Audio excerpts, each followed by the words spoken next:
नमस्कार मैत्रिणींनो. हळद रुसली कुंकू हसलं ह्या मालिकेमध्ये अखेरना कृष्णा दुष्यंतसमोर तिच्या बहिणीचं जे काही सत्य आहे ना ते नक्कीच आणणार आहे. बाळजाबाई आणि तिच्या बहिणीने मिळून कसं कृष्णाला फसवलं हे आता सगळ्यांना कळणार आहे.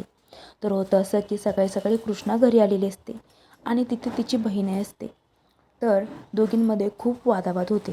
तेव्हा तिची बहीण म्हणते, मी आजारी होते आणि मला पाठीमागचं काही आठवत नव्हतं. कृष्णा तिला इतके बोलते की अखेर ती सत्य कबूल करते. आता बाळजाबाईला असं वाटत असतं की बाबा ही तर माझं नाव तर सांगणार नाही ना, पण तसं होत नाही. बाळजाबाईचं नाव मध्ये येतच नाही.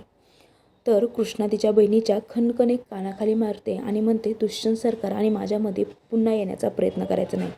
दुष्यंत सरकार हे माझं लग्नाचा नवरा आहे. हे ऐकल्यानंतर बाळजाबाईला सुद्धा खूप टेन्शन येतं की बाबा आता कृष्णा चांगलीच पेटलेली आहे म्हणून. तर इथे आता सर्वांच्या नाकावरती टिचून कृष्णाने दुष्यंतला आपलं म्हणलेलं असतं. हे ऐकल्यानंतर दुष्यंतला सुद्धा खूप आनंद होतो, कारण दुष्यंत आतापर्यंत कृष्णाला मनवण्यासाठी काय काय करत असतो, पण कृष्णा काही ऐकत नसते. पण आज स्वतःहून कृष्णाने तिच्या बहिणीचा खोटा चेहरा दुष्यंतच्या समोर आणून दिलातच, पण मी त्याची बायको आहे हे सुद्धा तिने ठाम सर्वांसमोर सांगितलं होतं. तर पुढील भागामध्ये